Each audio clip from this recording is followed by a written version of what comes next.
to a final. You're poised. It's something I know you've been chasing for the last several seasons, you and Jim Alberhofer. How confident are you with this team? Because the progression, Doug, looks really good. Yeah, I'm real proud of Jim and this whole Mac Tools team. We're happy to be in the position we're in.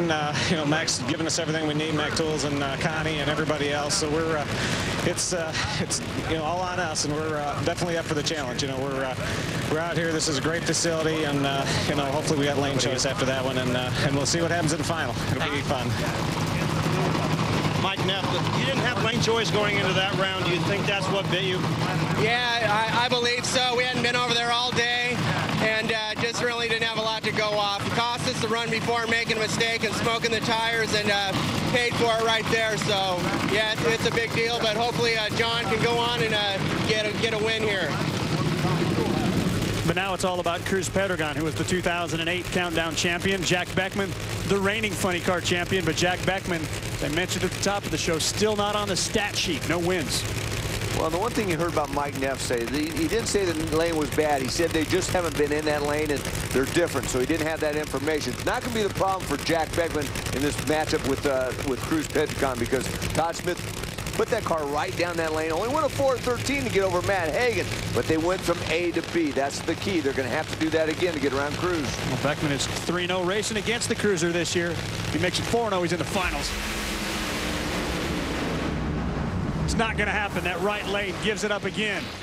Cruz Pedregon goes 4.13.5, and how about that for a classic matchup? Cruz Pedregon, John Force, they got history dating back to 1992. And one of the most dramatic moments in that season came right here at the Texas Motorplex.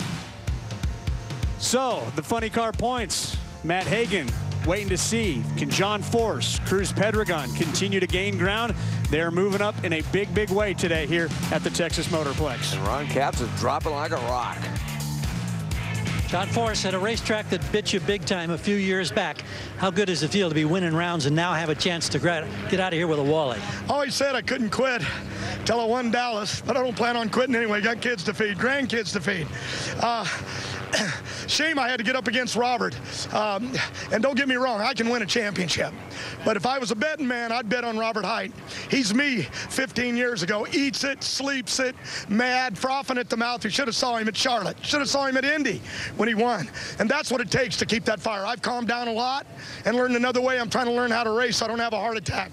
But right now, you know, for the sponsors, Auto Club and Ford and everybody, Traxxas, you know, AAA at Texas, Robert want to get you that win, and I'd be betting on him. But since you're stuck with me, AAA, so Castrol, everybody out there, I'm going to do my best.